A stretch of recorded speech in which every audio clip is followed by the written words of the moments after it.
So assignment 3 is due on the 23rd.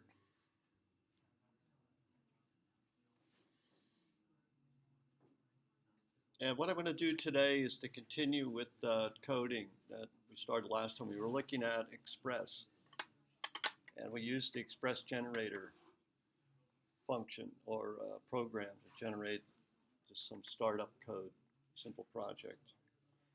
And to run it, remember we run npm start, and we must have left off with this bug, so let's take off from here. So it looks like we have a syntax error, and I can see nothing. Unexpected token, this one. Oh, it's because following MSG, there's nothing here. So something has to follow that. So this is in index.js under roots.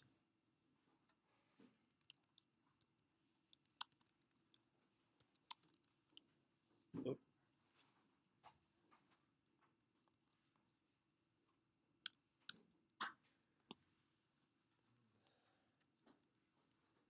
And here, what we're doing is we're showing how to post a login form. This is where we get the login form. It's the get method. And here's the post method. So we're registering this handler for post methods only. Up here, this handler will only process get messages to this URL. The same here. So we're using the same URL to get the form and to submit the data in the form. So we're using the same URL. You don't have to do it that way, but a lot of times people do it that way just to keep the code together so you don't have to search for it. And so here, when the request is submitted, we get a user ID, and we'll get a password as well.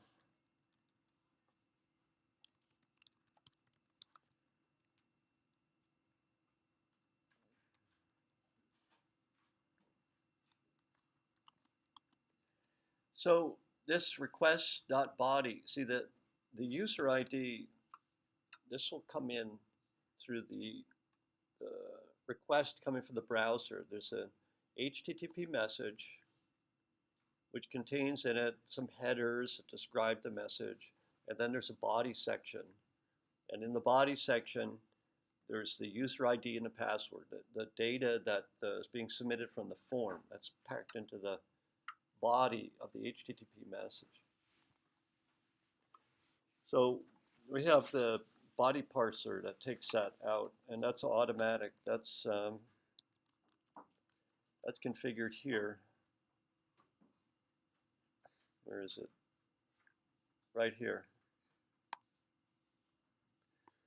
This this middleware right here. Every request passes through this middleware, and what that does is it checks to see if there's URL encoded data, and if it finds URL encoded data in the body of the message, you know, it's some kind of a post. It's some kind of a form submission. So it's going to process that. It's going to unencode it, and then put it into the request object by attaching a property called body to the request object. So the request object doesn't have a body field. You know, when Node creates a request object, it's Express that modifies the request object and adds a body field. And then to that body object that attaches, it puts all the data that it gets out of all of the URL encoded data that's being submitted from the form. So that's put into this body object as attributes. So that's what's going on there. And then once we get these, so we want to check this. Let's do it like that. We'll do a simple check. We'll say, you know, if the if the password equals A, then we'll say it's good.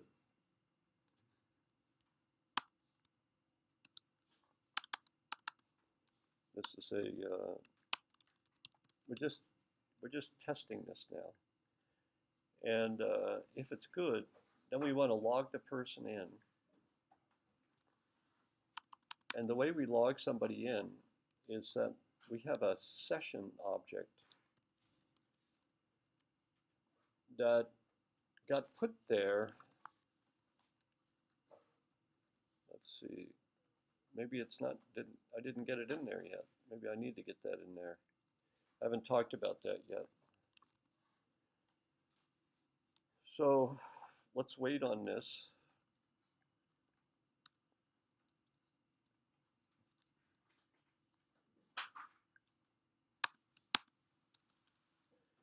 And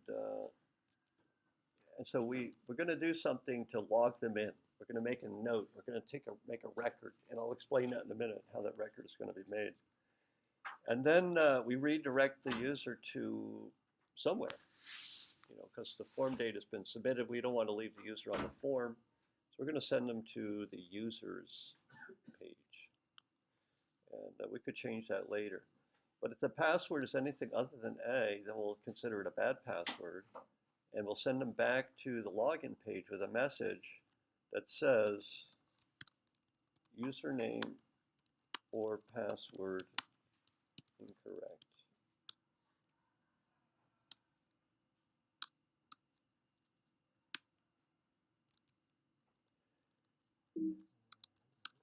Let's try that.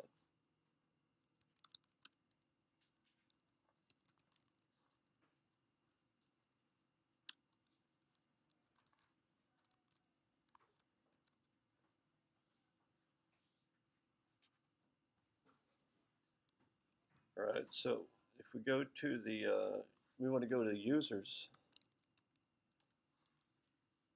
Oh, sorry, we want to go to login page.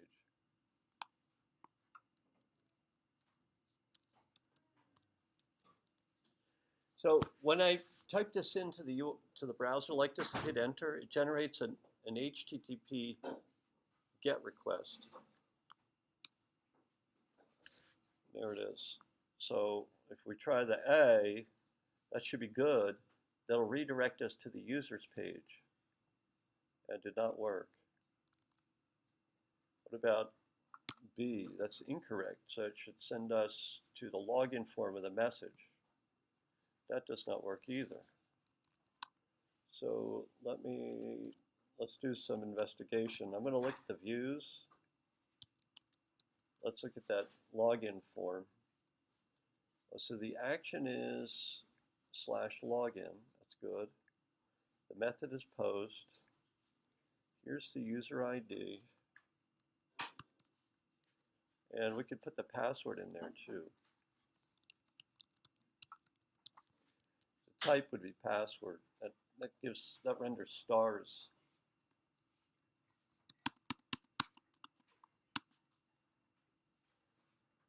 And let's see, so we have a text and a password type, and let's see what else we're going to do here. How can I put a break in there? How do I put a break in the form? Anybody know how to do that in Pug? So I want to insert a break here. So how would I do that? I mean, it looks like the HTML looks like this.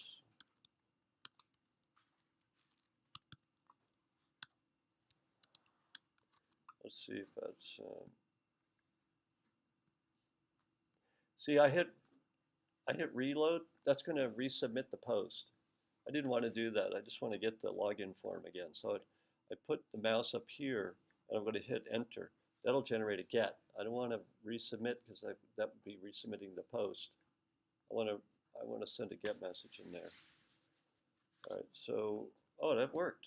So I could just insert these breaks like that, no problem. So this is the username, and this is the username. This is the password.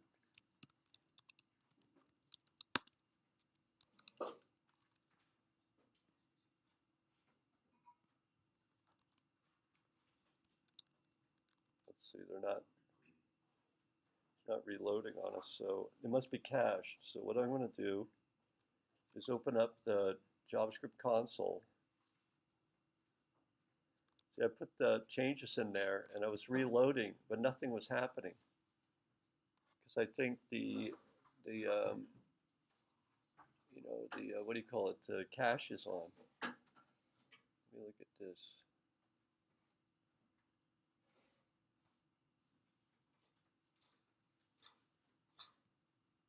Let me see in here. Not going to worry about that. Okay, now if I refresh it, I'll refresh again. It's not working. So let's see. Open file, more tools. Settings. Go to settings. And it should be something to do with caching here.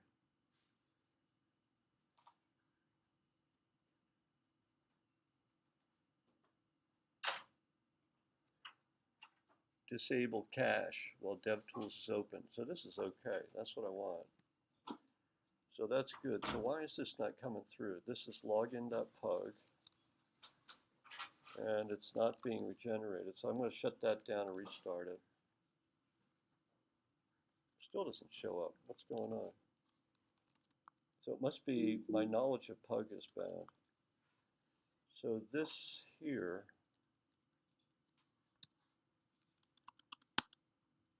I think I just do it like this.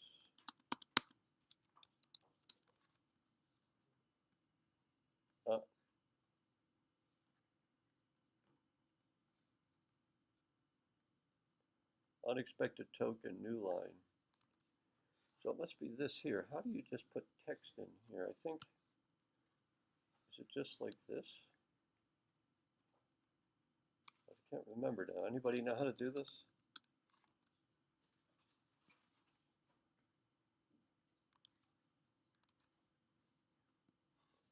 So pug how to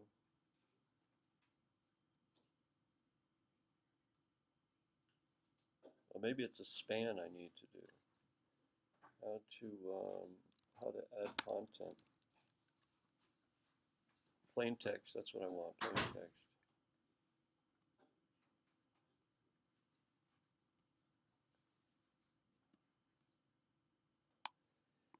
The way to add plain text is to prefix a line with a pipe character. Yeah, let me try that. I think that might work.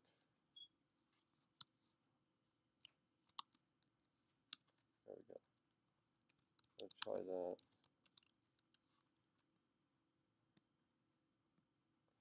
I did it. All right, and submit. Oh, it works. It got sent to the users. So we redirect it to users. And if we do put in the right password, put in the wrong password, like AA. Oh, sorry, that's the username. AA for the password. It sends us back to this page, but should print a message. Oh, but we're not showing the message here. So let's go ahead and do that.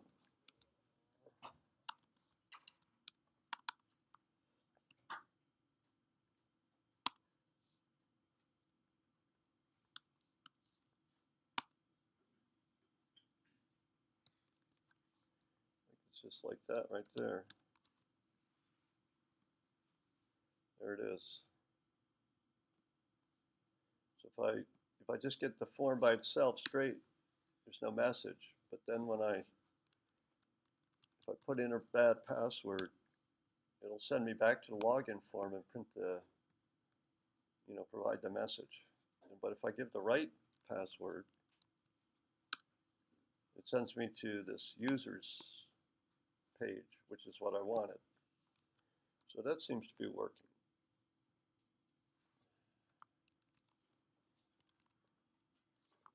Now,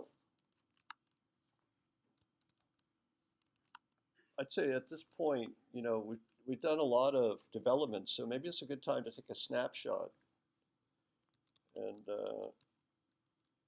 get this in the repository. Let's do that. So it's I'm gonna add the main file.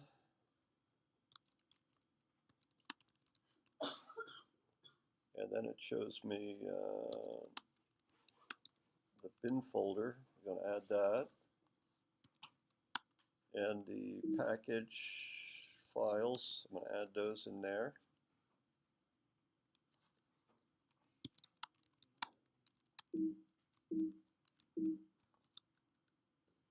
So I run git status. Things that are in green, these are ready, these are queued up to be committed. And I'm just going through this carefully. I don't want to put any garbage in the repository, so just doing it slowly. So if I add the public stuff, you know, there's nothing in public yet. I'm going to leave it out.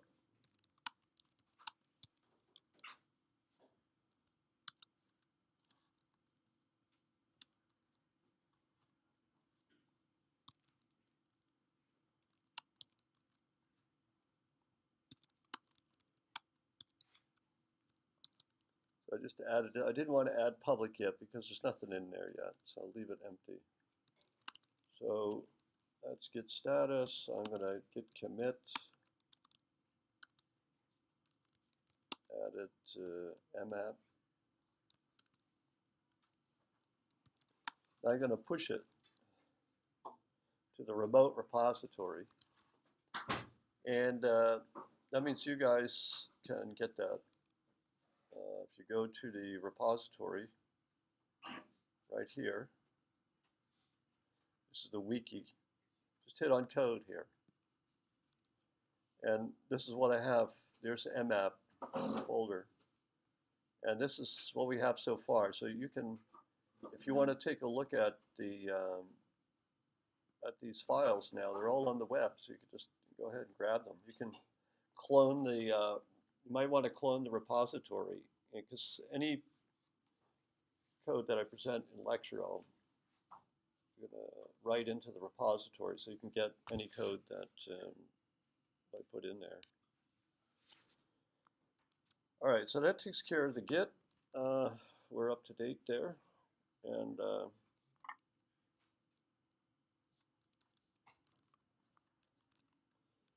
so what are we going to do next?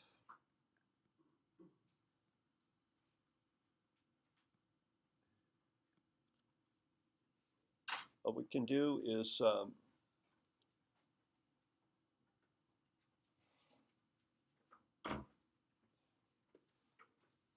let's put something in the, I guess we can leave this alone, this is fine.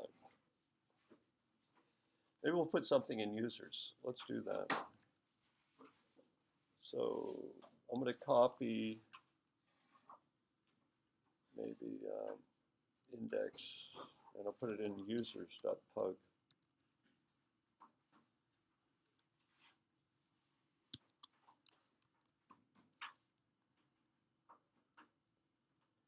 And so here we have the title.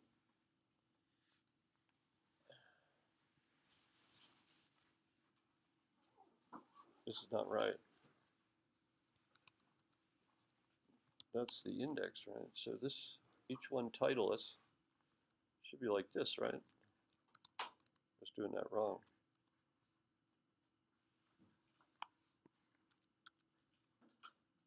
I don't have it running now, but anyway, that's good. So let's take a look at that users. So we'll just have the title of the page. Well, we know what it is anyway. It's just users. And let's see, what are we going to put in here? Welcome to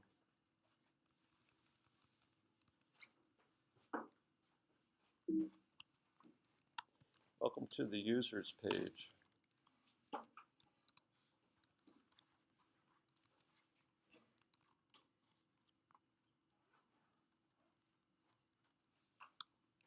many things.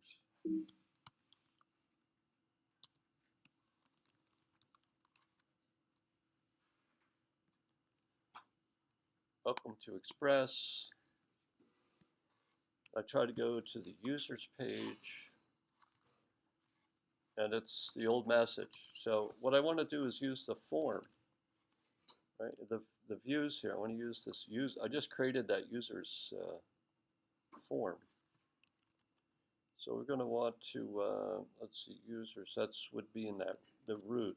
I'm going to go into the roots, and these are the users roots. So here's get slash. So this would look like it would be result dot render. Remember, you use render. Send is just for sending data, raw data directly. If I use render, I'll go through a template. Which template do we want to use? We want to use a pug template. And I don't know which, wait a minute, that's not right. We want to render. I can't remember how to do it now. Let's look at, is it index? So this is what it looks like, yeah. This is the name of the template plus the data that goes in that the template is going to use. So this should be the name of the template, which is, that's the name of the template. The name of the template is users. And then the data that goes into it, we'll send something in there. Say we'll pass in data, just call it data. And we'll pass in some data here. It'll just be, it'll be like,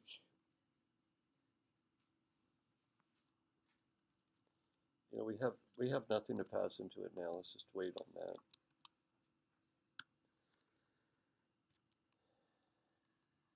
Get rid of this one.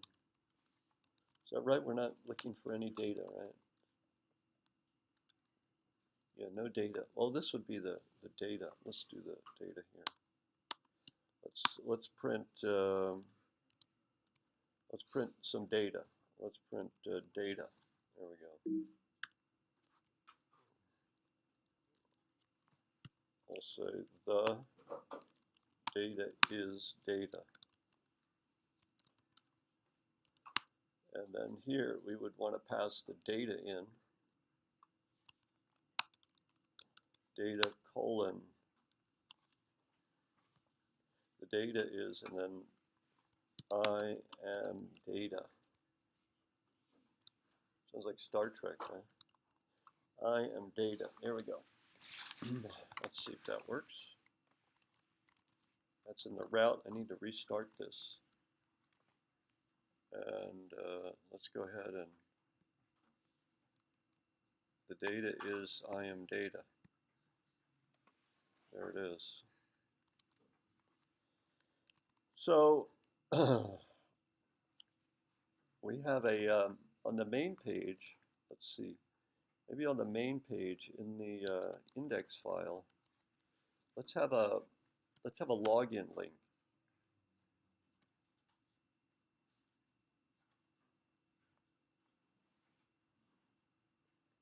So inside a div, inside a paragraph, we'll have a login link.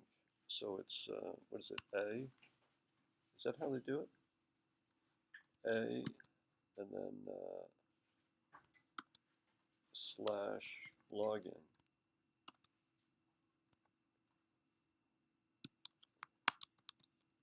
Login. I think that's how you do it. Let's see if that works. There it is. There's the login link. It's not linking though. I don't know why I'm not getting a link there. That's oh, I know why. This should be href equals login. That's it. That's the attribute. Now there's the link now. And if I go to login, I get the login form. And when I submit that, you know, I gotta make sure I have the right username and password. Then I go to the users file, users page. When I get to the users page, I want to get a logout form. Yeah, logout link rather. And let's just copy this style. So it'll be a paragraph with a logout link.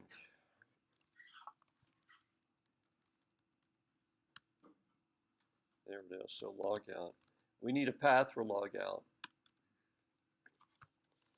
So where's it going to be? It's going to be in users, I guess. So get rid of that little note there. So let's add a path to the. Oh, wait a minute. I want logout to be at the top level. So let me get rid of this. I want logout to be at the top level. So let's put it in the index file. This is login. And then I'll have logout.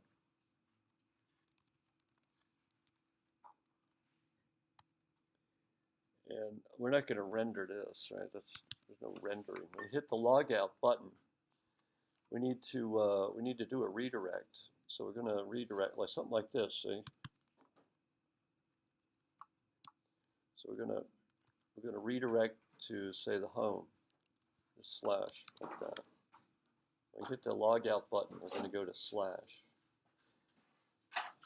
But we also need to do something we haven't seen the essence of logging in yet, and I'll give that to you in a moment. Let's see if this is working. So we have the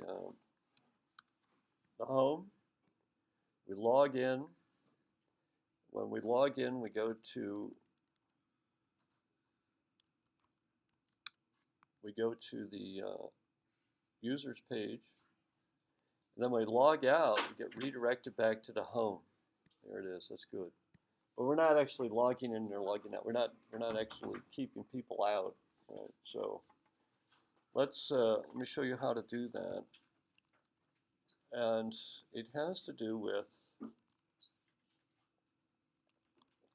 this thing called sessions.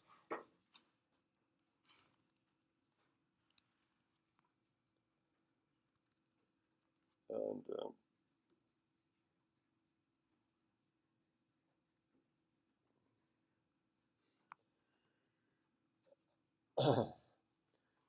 a session is a storage container. A session is a storage container. Well, you can think of it as a storage container of data that you put in there for a particular user that's logged in to your site. And so you've got this kind of space to make records, like make notes, like, oh, the user's name is Fred. The user likes the color green. The user has a shopping cart open and has placed the following items in the shopping cart. So maybe a shopping cart normally is inside a session object. You call it a session object. An object is just a container of data. So session is, and it's a container of data that's used for a particular user. You may have 100 users on your site, right? Shopping. You've got 100 sessions, 100, and each session has a shopping cart in it, or maybe it doesn't have a shopping cart yet if they haven't started one. So it's a way of, and it's temporary. It's not in the database. Oh, you could put your session data in a database. You could do it in there, but I want to show you how to keep session data in. Well, there's 3 places you could put session data. You could put it in the database. That's very permanent. You have to manually take it out, right, when it's expired. And because a session is something that's just it's a session. It's not a long running session. It's a short running session. You go to the Amazon website and you're shopping. Maybe half an hour you're shopping, and then you log out and close the browser. So your session is in existence for that half an hour. And then when you close the browser's going to clear its record of sessions. And the session data can be stored on the client side or it can be stored on the server side. On the server side, there's two ways of storing it. One is you put it in a database, and the other way to do it is just keep it in memory. Just when someone logs in and you create a session object, or they don't have to log in to create a session, by the way. And so for each user hitting your site, maybe you have a session container created, a session object.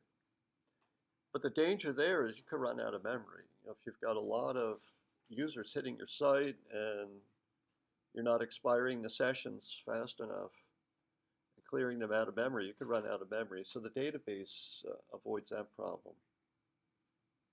But for a small site, you could just use it in memory. But I'm going to show you a different technique, a third technique, where you put the session data in a cookie that you store on the client side.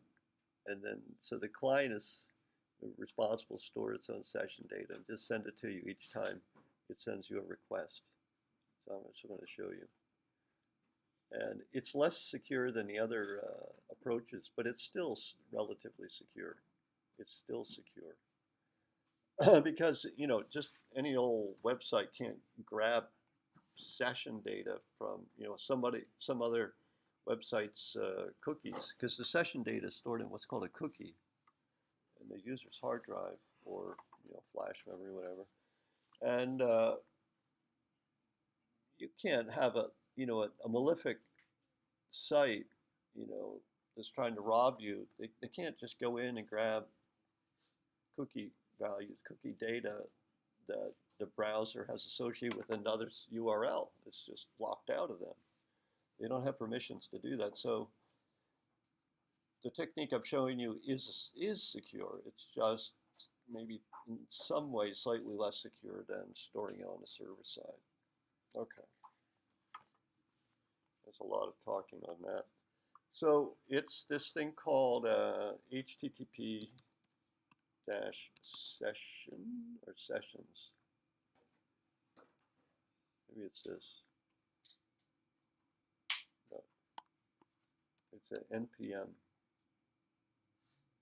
So it's NPM. I'm sorry, it's Express session. That's what it's called. So it's part of the the Express framework, I guess. And we're going to need to install it right there. It's not in there yet. Okay. So let me go to. I'm going to go to my home. I'm going to do npm install Express. Actually, I've already installed this. I'll just show you how to do it. It's okay to reinstall. See, so I don't know why it's giving me all this errors and stuff. No description. Updated one package. Just updated. Okay. Anyway, it's there. And all right, so we have that. This is how you do it. This is the, it's a module. So you load it with require. And then let's see, what else do we got here? And then we're going to need to configure it. So we've got to use it like here. See, there's another example right there. So where is it that I'm going to put this?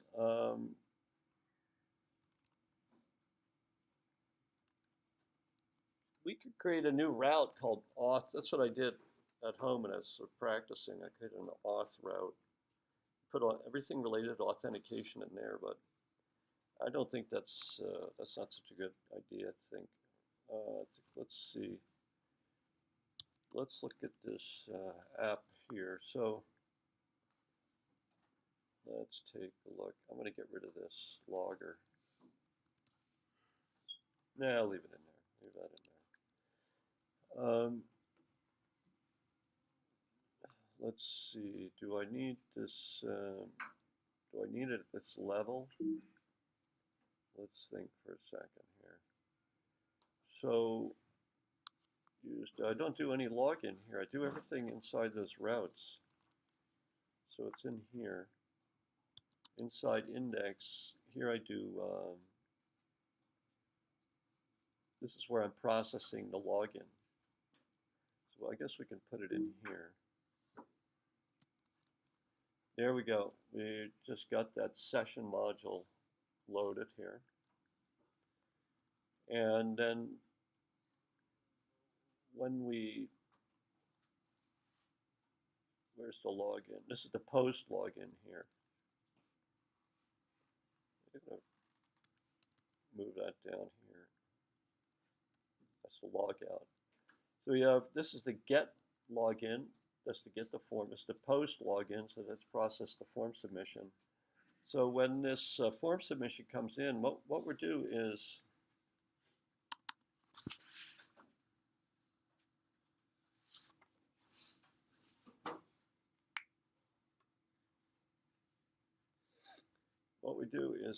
the middleware, the session middleware attaches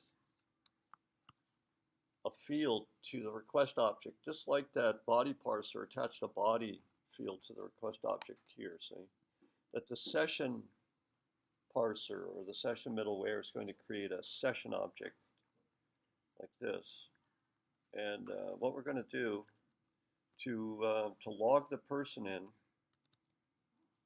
is down here. This is where they provide a good password. Okay, I'm supposed to give a good password.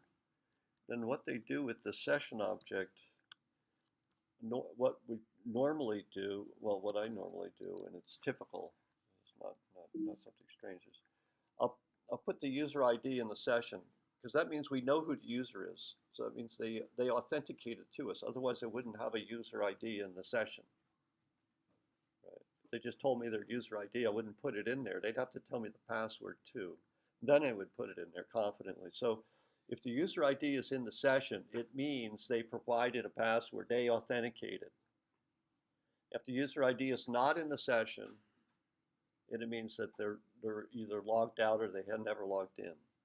Right, so it's just the presence or absence of this user ID in the session object, which is our record for ourselves, for our app, whether the user's logged in or not. And so we do user ID, we just drop it in there like that. And we got it out of the body element here because that was the parser, that body parser took it out for us. So now we're logged in. Here we're not logged in. And if we have to go to opposite, when we log out, see, we have to remove it from the session object.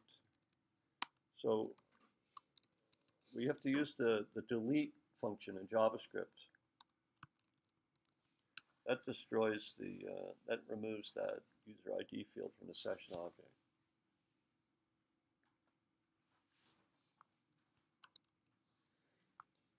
And so after we record the user ID, then we redirect the user to the user's page.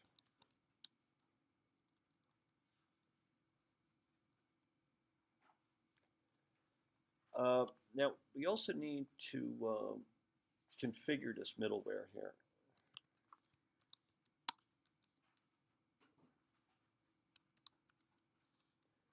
And I'll do that right here.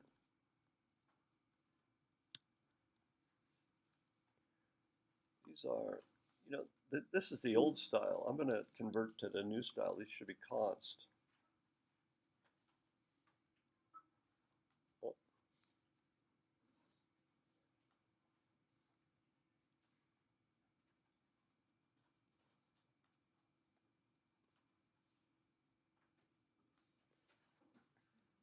And just line these up, easier to read.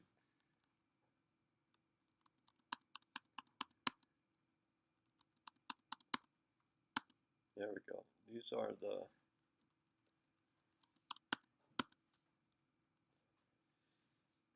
are the modules that we loaded at the beginning here. And so we need to configure this session. So we want it to be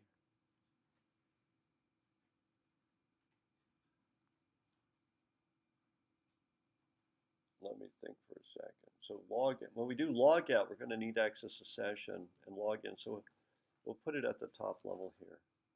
So it'll look something like this. These are all these things. It'll be app.use. Now it's the session. And I think I call it like this. Let me just double check that. Yeah, it said, well, here we're going to instantiate it here. We have to pass in a secret. That's how it works, like that. So there's some kind of a secret here.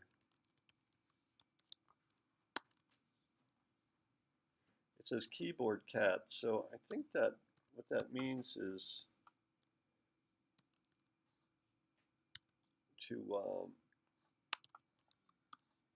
to get the secret from the keyboard. And so we'll have to figure out how to do that later.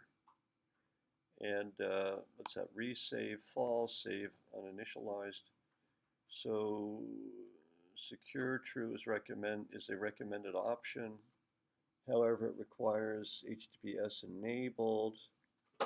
So, but we're not using HTTPS right now. If secure is set, you access your site. So let's leave that out. And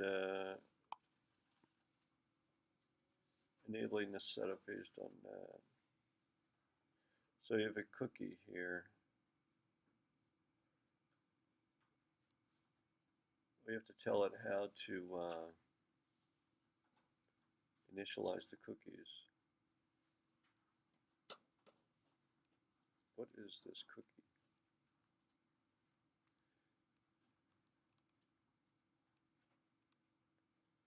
So this is the session. What the heck is this? I see it passing in like that. Let me see if I can. Oh, these are the options. So you create a session. These are the options.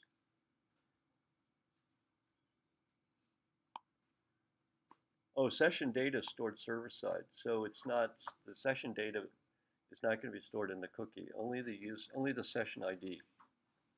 Just the session ID gets stored. The rest of the session data is stored on the server side.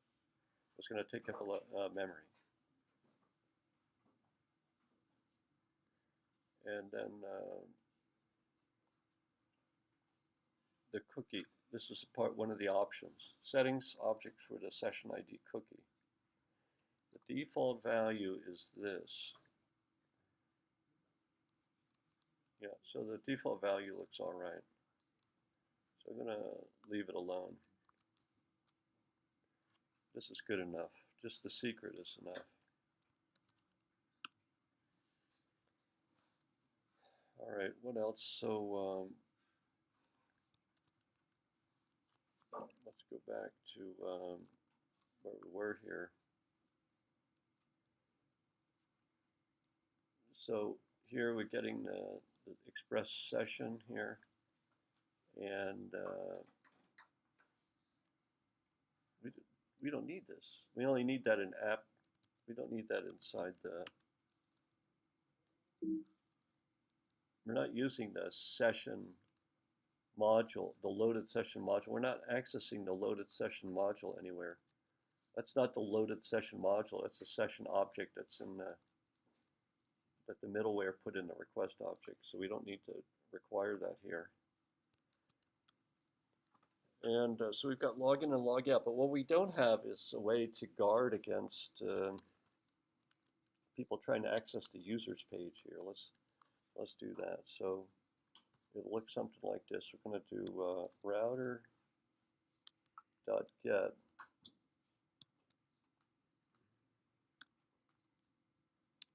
And we want to match with anything. I think I just put star there. Is that right? No, we just don't put anything. We just leave it open. So we have the, oh, I'll try this. I just request, this is the new style, and just try to stick to the new style here. So here is the, want to check for the user ID. So that means that anything coming into this router means its path starts with /users. So remember, anything that has a path that starts like that, we want to require login. So we're going to check this session object. Remember, the middleware put the session object in the request object here. And so we want to see if this is not undefined.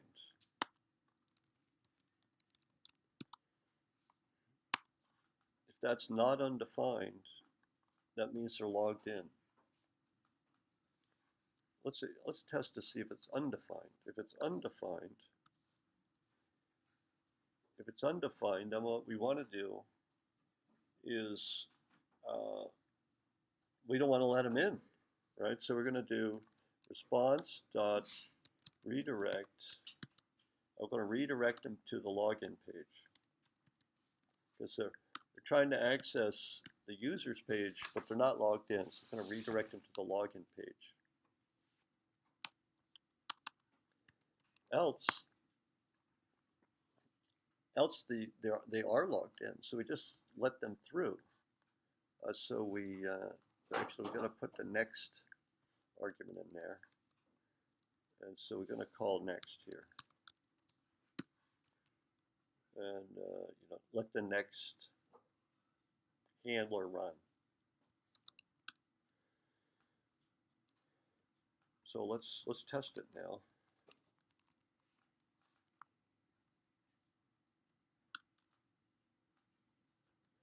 Session is deprecated. Yeah, so provide resave option, provide save uninitialized option. You know what, I want to get rid of the deprecation messages. So it says resave and save uninitialized options. Let's go ahead and fix that up because it's not good to have warnings. So where are those save and uninitialized options? Where do we do that in the up in here?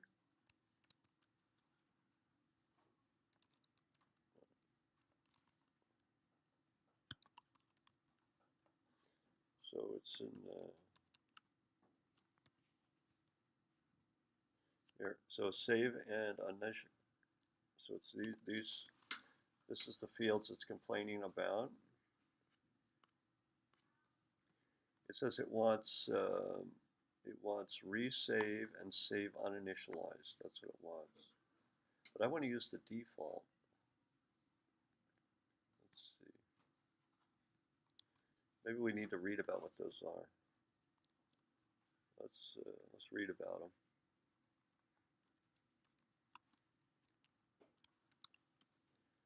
So resave is, all right, we got to read about it. Cookie.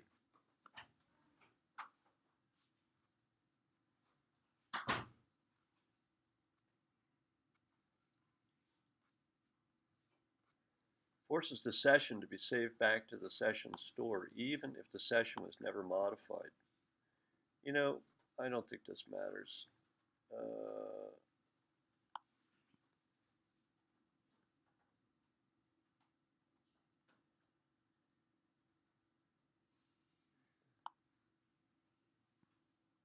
I'm not going to bother with that. Save uninitialized. Force a session that is uninitialized to be saved to the store. It's then uninitialized when it's new but not modified. Choosing false is useful for implementing login sessions.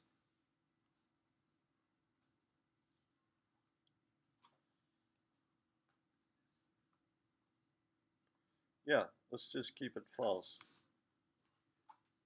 So we could, because it's a login session, that's what we're doing. So choosing false is useful for implementing login sessions.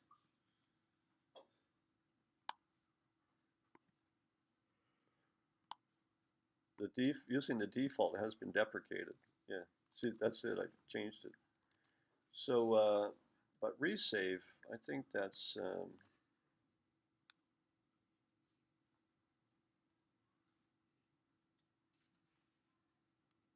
the default is deprecated because the default will change in the future. Typically you want false there, and we have false. Yeah, typically we're good. I think I'll just leave it like that. Okay, let's try it again. And I'm going to go to the home. Let's do this. We're going to log in. It's A. And then we log out. Looks good, right?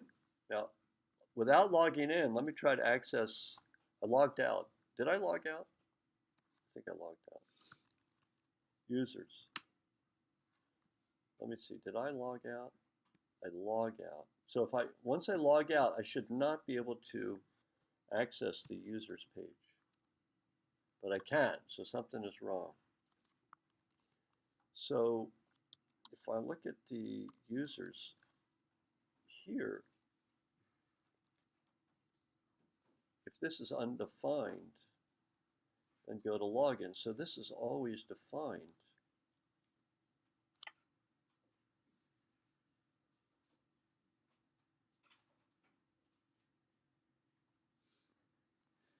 Let me see this. Console.log. Here, I'm going to just find out, when this. I want to make sure that this thing is running, because apparently this skips to here. This is here, and then I'm going to print. I'm going to print this stuff down here. I want to print this request session user ID. All right, let's take a look at that.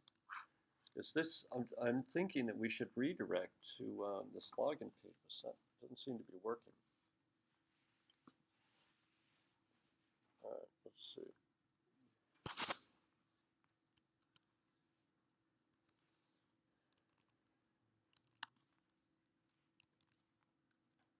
All right, here we go.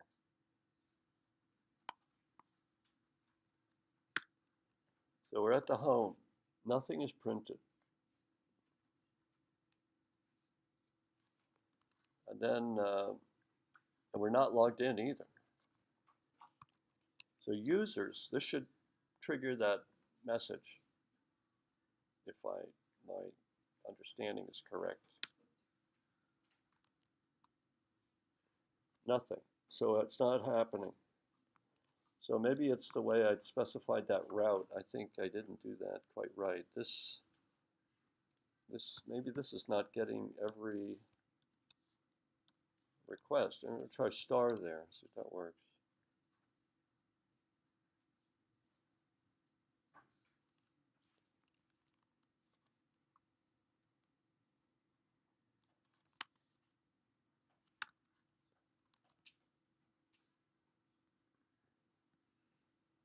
So now I'm going to reload the users.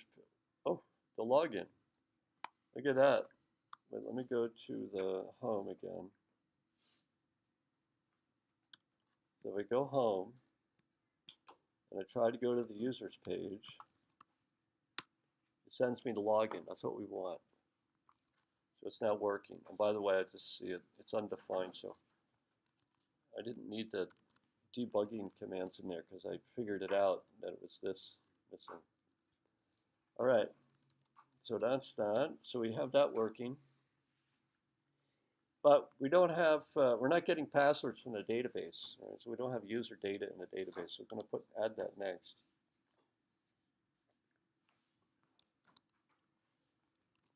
Get the database working. But let's test this just a little bit more.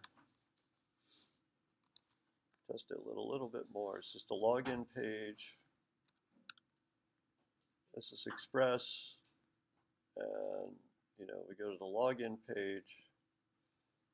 I'm going to log in with the wrong login, so I stay on the login page. Now I'm going to log in with the right login. I go to the users page, I'm good. I reload the users page, no problem. If I go to home, I'm good. I'm still logged in, okay? So that means I can go back to the users page and I'm good, right? But if I log out and I go back to the users page, it sends me to login page. So I got it working the way I want, although we don't have the database yet. We're not getting user data from the database. So what I'm going to do is do a write into the GitHub repository so to lock in my changes. Nothing in public yet.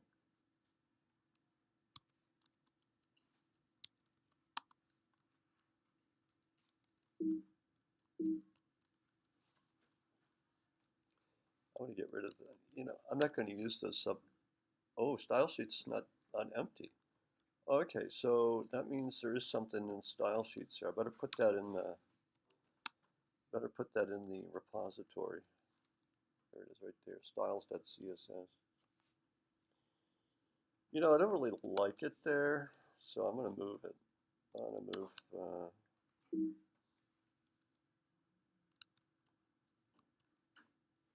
going to move it up a level. And I don't need all that. But I need to fix the view. The view should be, which view was it again? Oh, I think was it the layout? Here's the layout. And we're just going to take that style sheet out of that subfolder there. I'm not going to have that many style sheets. I want to have a folder for one file. And we'll just test it real quick. Remember, you should always test before you commit. Let's just test that real quick.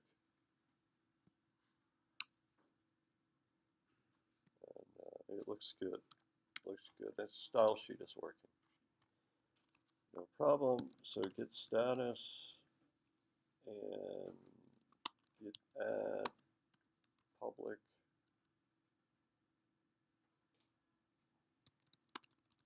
Git status.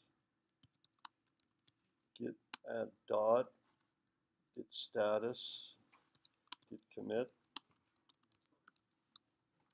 And now I'm going to push it so all of you can access this through GitHub now. So that's up there. That is now there. I'll prove it to you. These are the views. And there's the public folder with the style sheet in it. There's the change we just made. So let's see, it's 5 o'clock already. And I could like go super fast and get databases covered in 15 minutes with username and password in there. Yeah, I could just fly through it in 15 minutes, or else we could stop now and do it on Tuesday. And then for the rest of this period, we could just focus on trying to understand what it is I just did with the login. That sound right? Fly ahead. Who wants to fly ahead and see the solution right now with the database? Who wants to go slow? That's good. All right, that's it. So we'll do the database connection on Tuesday. So this is messy, right? This is kind of messy. Now, once again, you want to look at my code that we just did. It's all there. It's in the repository. See that? Let me show you what to do. You go to this repository. You go to the wiki. All right? You go to the wiki, and then select code. There's the repo, and then you just do this clone or download. And I'm just going to grab that. See that? I'm just going to copy that to the clipboard. And then I'm pretending I'm you. So maybe I'm in a folder somewhere. Maybe I'll go into my desktop. Okay. Here's a desktop. And there it is right there. And I'm gonna git clone 405 2019. It should have shown up here. Oh, there it is. That's it over there. See it right here? So that's, there it is. There's the application. So you can grab those files if that's what you want. If you want to, or you can just look at them online, or if they're not useful to you, then don't even look at them.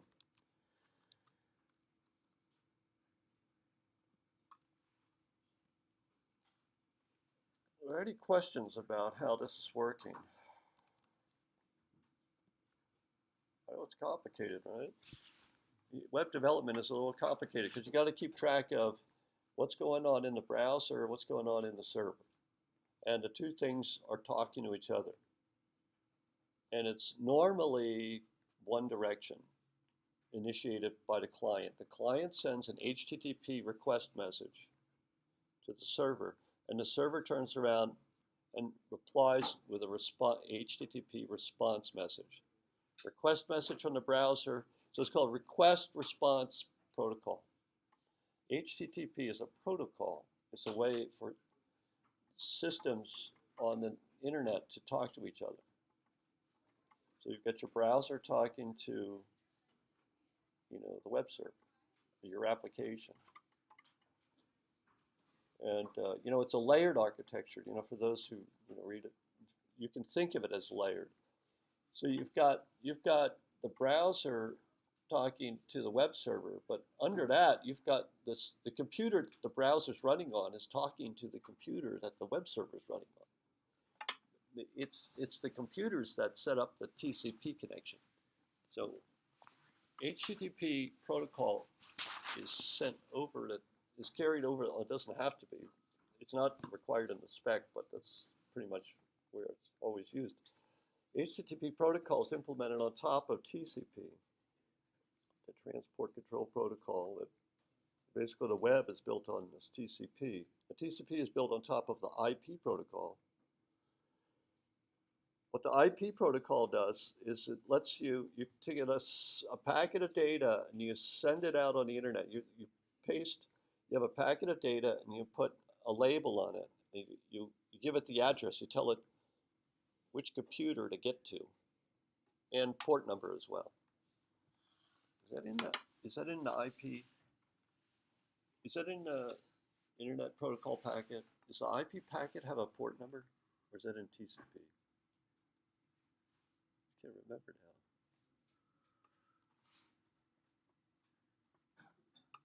I can't remember. Anyway,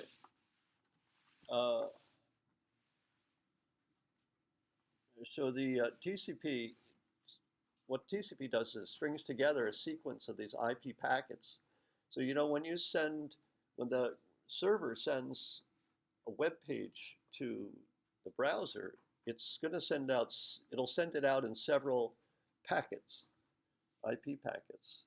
And those packets are grouped together into a whole transmission using the TCP protocol. So the TCP will send the IP packet out and check for an acknowledgement from the other end. If the acknowledgement doesn't come, then it resends the packet. So TCP makes sure that the internet packets are getting to the endpoint, because the endpoint responds back and says, yes, I got it.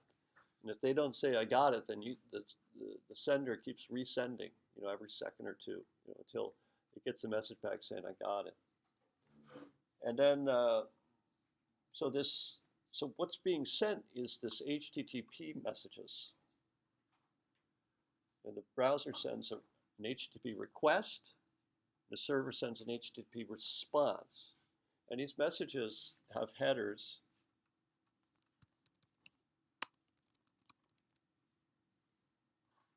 HTTP message format. The message has headers. Oh, here's an example of a message right there, right in the middle here. You've got these headers. This is a put message. Remember I said there's get, and then there's post, but there's put. And they're just showing you put to be general, I guess, but that's a rarely used method. And this is called this is a request message here. It's coming from the client because the server isn't going to send a put message. And these are the headers. You know, it shows the host. There's the host header, connection header, this business here, a content type header, content length, and then there's a blank line. See that blank line right there? This is the header section. This is an HTTP message. This is what the client, this is what the browser sends the server. It sends all those headers. They're just lines of information. You know, there's the main line. That's the one on the top. This is the resource that's being requested, /create_page. See that? This is the protocol version, 1.1. That's the standard version number. That's where we're at. That hasn't changed in many years. And this is the method. It's usually get or post. It's all, this browser's not going to send a put, but other systems might send a put. So, and then after the blank here, after the header section, there's this blank line, and then you have the body section. That's where the data is carried. That's where, when you submit form data, that's the browser sends the form data, the username and password, in the body section. Remember I said the body parser? You know it has a request.body.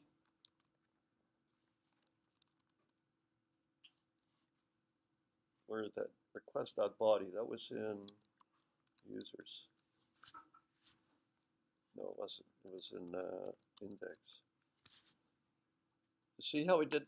You know, we accessed this user ID from body object in the request, right? That's why they use the word body as the variable name, because it refers to the body. See, body line 1. It refers to the body of the HTTP message. It's the data taken out of the body.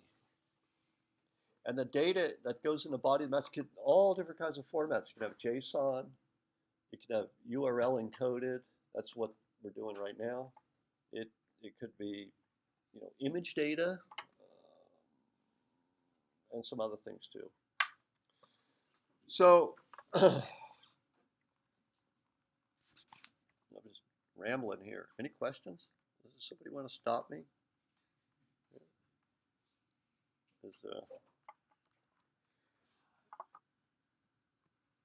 You know, it takes a while. You got to play with this. You're going to have to implement it yourself and tinker with it, just how I was showing, doing experiments and whatnot.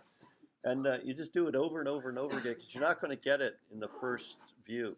It takes a lot of sinking in and time, so you've just got to work with it. And what I showed you today, if you can build this on your own, I mean, maybe look at the video or look at my notes and do it, but then you should be able to do it, you know, without having to look at, you know, copying my code. And that would be great if you could do it like that. Okay, so if that's no questions, then we'll stop here and resume on Tuesday. All right.